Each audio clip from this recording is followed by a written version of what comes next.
एक बार मुट्ठी बंद करके जयकार।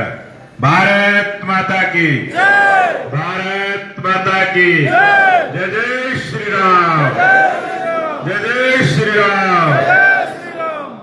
भारतीय जनता पार्टी के हमारे लोकप्रिय प्रत्याशी आज इस माजरा के मंदिर के प्रांगण में पहुंचे हैं। भाई प्रदीप सांगवान, डॉक्टर ओम प्रकाश जी, आपने इनका संबोधन भी सुना, और प्रदीप चेयरमैन जी जो ब्लॉक समिति के चेयरमैन, तकदीर नरवाल जी हमारे जिला परिषद के सदस्य, रामे राठी जी जो मंच का संचालन कर रहे हैं, मंडलों के अध्यक्ष हमारे सूरज सिंह जी, राजेश जी और जितेंद्र शर्मा जी, आजाद जाक्षी जी बैठे हैं, राजपाल जी, वजीर नरवाल जी, एडवोकेट महामंत्री बलबीर जी, और गांव के दयानंद मास्टर जी, जगदीश भारद्वाज जी का संबोधन आपने सुना, तीर्थराज जी, विजेंद्र जी, राजेश जी, कर्ण सिंह जी, बलवान जी, रामराज जी, सुधीर शर्मा जी, धर्मवीर जांगड़ा जी, पूर्व मंडल अध्यक्ष ओबीसी मोर्चा,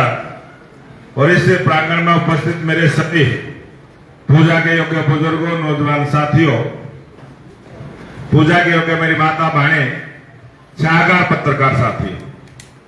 तो बहुत सारे चुनाव आपने देखे, बहुत सारी सरकारों के काम भी आपने देखे, लेकिन भारतीय जनता पार्टी की एक सरकार आपने पहले देखी थी अटल बिहारी वाजपेयी जी की, और उस समय अभी चर्चा प्रदीप सांगवान जी कर रहे थे कि किशन सिंह सांगवान जी पहले प्रधानमंत्री ऐसे बने थे जिन्होंने अपने सभी सांसदों को कहा था कि गांव में जाके ग्रांट बांटो, और गांव गांव ग्रांट बंटवाने का काम किया था। ऐसे थे अटल बिहारी वाजपेयी।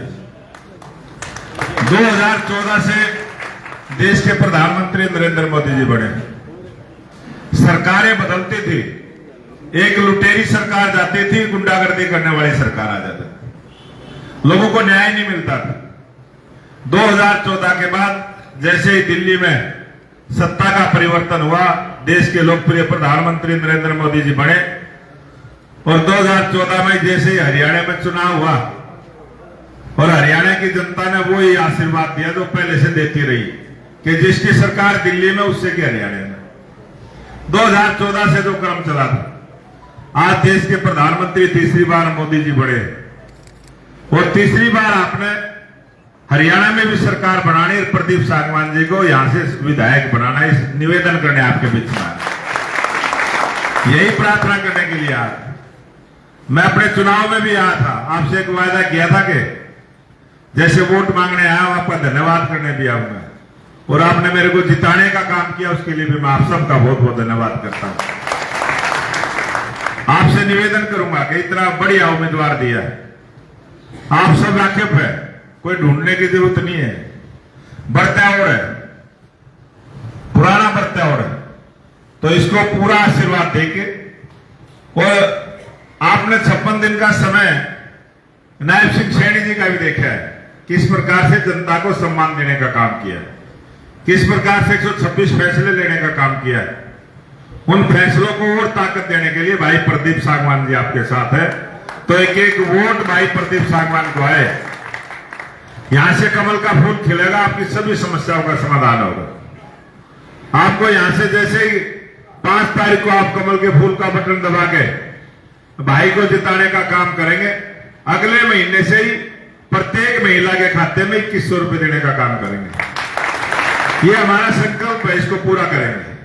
जिस प्रकार से 500 रुपए का गैस का सिलेंडर देने का काम किया है, जिस प्रकार से पारदर्शिता के आधार पर नौकरी देने का काम किया है, हमने संकल्प लिया कि इस 10 सालों में तो हमने 1,45,000 नौकरी दी थी बच्चों को, लेकिन अब की बार 5 साल के अंदर 2 लाख नौकरी देने का काम करेंगे, और पारदर्शिता के आधार पर करेंगे।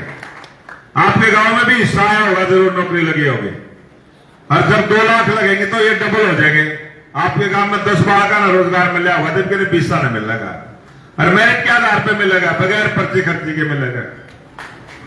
गरीब का हक गरीब के घर तक पहुंचाने वाली सरकार है, और इतने बढ़िया मुख्यमंत्री नायब सिंह सैनी है, चाहे रात में 2 बजे भी जाइए, दरवाजे खुले हुए मिलेंगे।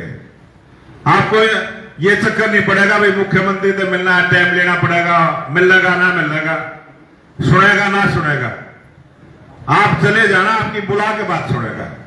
इस प्रकार का मुख्यमंत्री बनेगा और उसी प्रकार का प्रत्याशी आपको दे दिया, बुला के काम सुनेगा आपके सारे। किससे भी टाइम जाना, चाहे गुहाने जाना चाहे सरपंच जाना, तो आपका जाना पहचाना है, परख्या और है। आप सबसे यही निवेदन करूंगा। दूसरी पार्टी के उम्मीदवार आपने देखे हैं किस प्रकार के।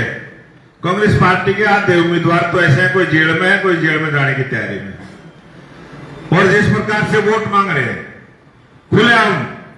हमने कहा हम 2 लाख रोजगार देने का काम करेंगे, शेर के पट्टिया ने पहले बांटने शुरू कर दी अपनी। हर एक ने तो कह दिया कि जो 50 वोट देगा उसने मैं नौकरी दूंगा, इस प्रकार के बयान दे रहे। और एक ने तो शेर के पट्टे ने कह दी पहले तो अपना घर भरूंगा, उसके बाद फिर अपने रिश्तेदार का, फिर यार फेरा का, वो घर पहला के। ऐसे ऐसे उम्मीदवार कांग्रेस पार्टी के, और ऐसे उम्मीदवार है उनका प्रदेश का अध्यक्ष है, वो चुनाव लड़ रहा है, और जब उसने नॉमिनेशन कराया तो पाकिस्तान जिंदाबाद के नारे लगे। कितने दुख की बात है। हरियाणा जैसी भूमि पर हरियाणा का 10% हिस्सा सेना के अंदर है, हर 10वां जवान हरियाणा से है, और हरियाणा जैसे चुनाव के समय पाकिस्तान जिंदाबाद के नारे लगाए और कांग्रेस वाले लगवाए, तो ये कांग्रेस देश को कहां ले जाना चाहती है। तो इसे कांग्रेस की मानसिकता को समझना पड़ेगा।